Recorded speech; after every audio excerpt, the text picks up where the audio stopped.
first off, I am Jarina Pasquale, and this is Sybil Boone. And we were working with Ceci Burns at the National Institute for Speech and Hearing.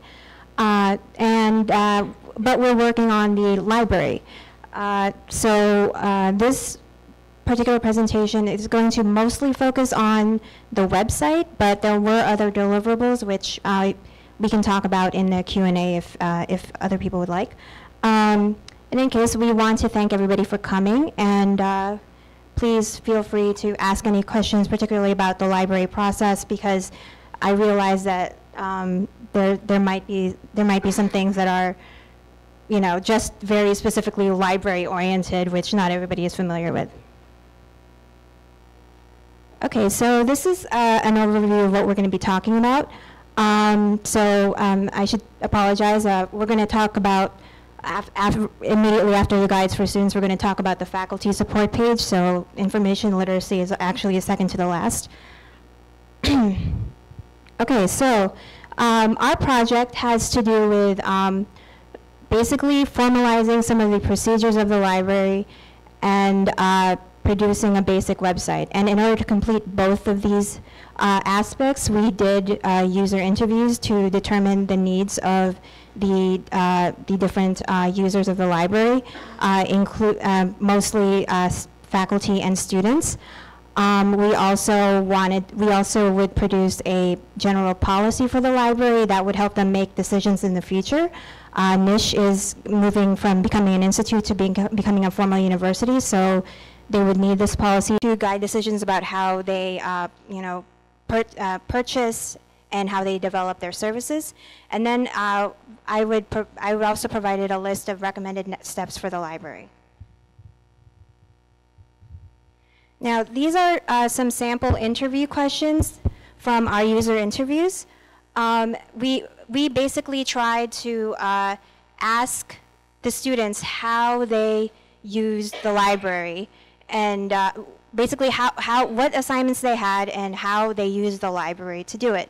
But because not a lot of them, use the library for that reason, speaking specifically about the hearing impaired students, we also asked questions about where they went generally to find out information, such as where they looked for news, where they looked for, say, information about movie times, or other things like, let's say they wanted to know more about deaf culture. So we had we got a lot of questions geared towards, what kinds of sources that they like. For example, did they like print sources? Did they like the internet? And we really found that a lot of them liked the internet, not surprisingly.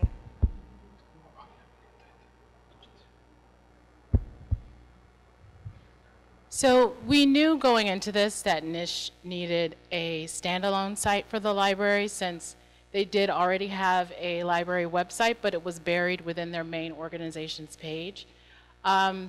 So we knew that we were going to have to do the standalone site, but one of the things that we found out from our user interviews was that the students didn't even know about the site, the library website, and there were so many varying languages and levels of fluency of those languages, which seems to be a common theme with everybody's project here. There's Malayalam, Indian Sign Language, and English being used at NISH, but because of the varying levels, if we made this information available on the website, we need to make it accessible to everyone. So one of the hearing impaired students that we interviewed actually told us, well, it's great to have a website, but we kind of need instruction on how to use it. And it's very important that we realize that it's very important for the hearing impaired population at NISH to be able to act independently. They really wanted to be able to do things on their own. So this came at the last 2 weeks of our time at NISH. So we decided we were going to do videotape a video of the students' instructions in ISL, Indian Sign Language, and in English, so that we could cover most of the population at NISH and being able to use the website. And this is Manoj. He is one of the assistants in the library, explaining Book Magic, which is a new software library catalog system that the library is using. We didn't want to put English subtitles on this. It is available, but we figured because of the different languages spoken at NISH, that it might be too much to have the English subtitles at the bottom for the hearing impaired students if they're trying to see him sign the instructions.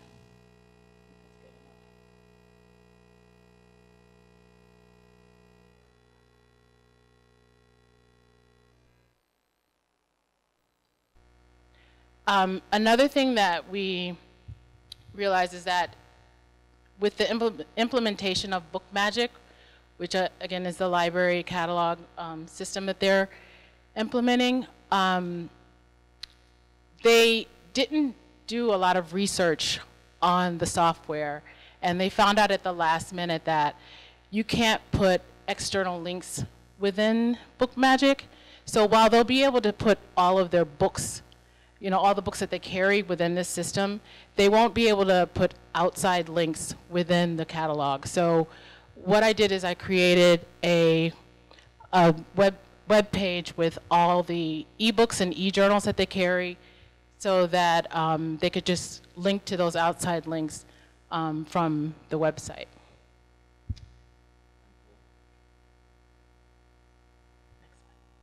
And so the next thing that we found is that students don't necessarily have the skills to search on their own, and Doreen is going to talk about that. Can you hold this for me? Okay, so first off, as Sybil said, they want to be able to do things independently. The thing about academic research, though, is that they're not necessarily skilled in that area to be able to find the right sources. This was true for the varying students that we met at NISH, both hearing and hearing impaired. They don't know what information is trustworthy or not trustworthy. Because they primarily prefer the internet, there's a lot of information coming from everywhere. And not to mention, they have a lot of projects that involve writing and presenting. However, we found out that they don't necessarily know how to properly format presentations or their papers. Finally, we also found that there's a lot of confusion about what is the right way and the wrong way to use resources. For example, a lot of hearing impaired students seem to copy word for word from some of the documents they find online without really understanding it and without really understanding that it's wrong to do that without citing or informing other people that these are coming from other people's work. So we basically created some static pages guiding students on proper ways to write and present and then use and cite their resources. As part of the building block for the library website being kind of an all-purpose place for students to get help with their work. Okay, so the first page, on writing and presenting, we collected some resources, both video and in text, and some videos that include sign language to help students with different aspects of their work, such as working with either Word or PowerPoint. We also I sort of selected a few links from a resource called the Online Writing Guide produced by Purdue University, which basically helps students with basic structuring and formatting. We also created a page where we try to teach students about what plagiarism is and how to avoid it. So basically, University of Michigan site is excellent for this, not too much. So I thought I'd basically copy theirs, with credit, of course. Okay, so students, as Sybil said, need to know how to properly search for resources. So in this page, I sort of set up a series of links guiding people through how to search for items, not just on the NISH Library site, but also in sites where NISH has access to another set of online resources, another database. And then I provide instructions on how to use all of those different databases, because all of those different databases have different features that students can use, and it can be very confusing if you don't know what those features are. Okay, and so finally we have a resource on helping, basically a checklist for helping students how to determine whether or not a source is trustworthy, basically whether to look at author bias or author affiliation. This was copied, I think, from the NIH or National Institute of Humanities. Okay, so those are the students, but we also found the faculty need similar assistance in finding information. So we set up a couple of pages where we've incorporated a lot of their suggestions to us in our interviews. Sites to collect sites such as cochlear.com or the ASHA site, the American Speech Language Hearing Institute, American Speech and Language, Speech Hearing Language Association. These are sites that the teachers use to improve their pedagogy and their research. I also included some links to Gallaudet University's Clerk Center, which is specifically for hearing impaired teaching and learning. Okay, and with regards to specifically teaching and learning, I found that students, both students and faculty, perhaps needed some more tools in being able to teach students how to not just evaluate information, but really just how to gain information in a constructive way. To be able to read, to be able to not just read what they were finding on the internet, but also to be able to understand it and use it and to construct ideas out of it. So I've linked to a few resources that describe the importance of information literacy in general. The importance of teaching students how to take different formats, whether it's on the internet or whether it's in print or whether it's in video, and being able to use it in their work. Okay, so we also put up a list of next steps for the library. We recommend that there be more tutorials because right now I think it only happens at the beginning of the year. So students need constant reinforcement about what's available at the library and how to use it. We also recommend that they institute a process to maintain the website and that they continue to add content to the website, including adding more of those relevant journals, e-journal titles that Sybil described. And then, of course, we want to recommend that they purchase more materials according to student and faculty needs. For example, we found one teacher suggested that the library buy more books on deaf culture. Although a lot of students and faculty both suggested that the library contain more leisure reading. So we would recommend that as a way to get people inside the library. So I think, that's it. We would like to answer any questions if you have them. Thank you very much.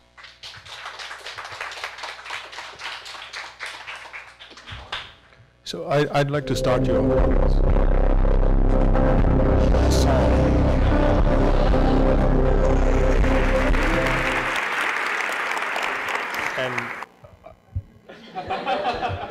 Okay, so I'd like to start you off with a question which relates what you're doing with what the previous group just presented, which is that they are looking at how the education, or more specifically the artifact of a classroom, is different from one culture to another, and of course trying to rethink the traditional classroom. I'd like to push you a little bit about your conception of libraries and the functioning of libraries coming in here from an American perspective, and what you were able to find both in NISH specifically, but also with regard to an institution which serves a deaf population. How did you see the differences between what you perceived and what you came up with when you're here?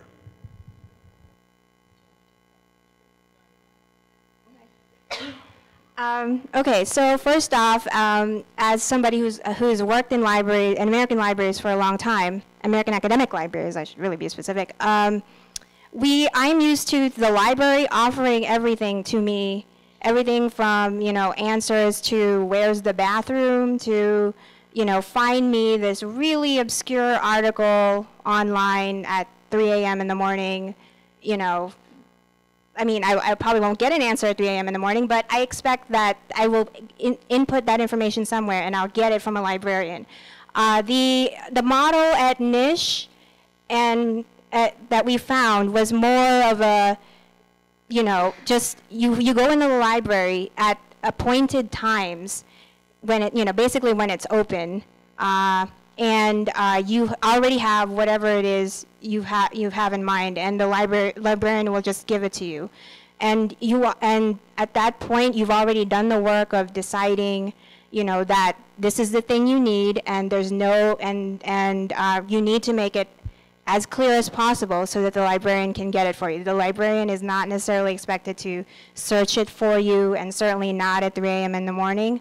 So that's a different model. And another thing that sort of came out in our conversations is that the library is sort of is just a place that people will find books.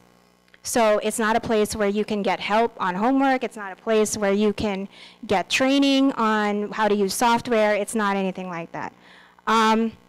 With regards to the deaf population, I guess I can't specifically say too much about that because I haven't worked primarily with hearing impaired students, but certainly the idea is among educators in America more generally is that it's up to educators to impart information literacy to their students, meaning they have to teach students how to read things and how to constructively use what they read in the work that they do.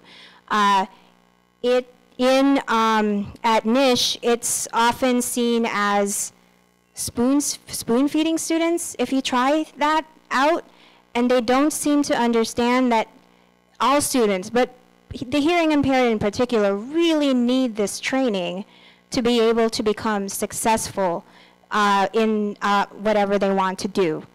Basic literacy is important for everybody. It's really important for this country, and it's very important for those who are hearing impaired. But because as everybody has been saying, the language issue is so crucial, and as one of our supervisors noted here, knowing English in particular is the key to being successful.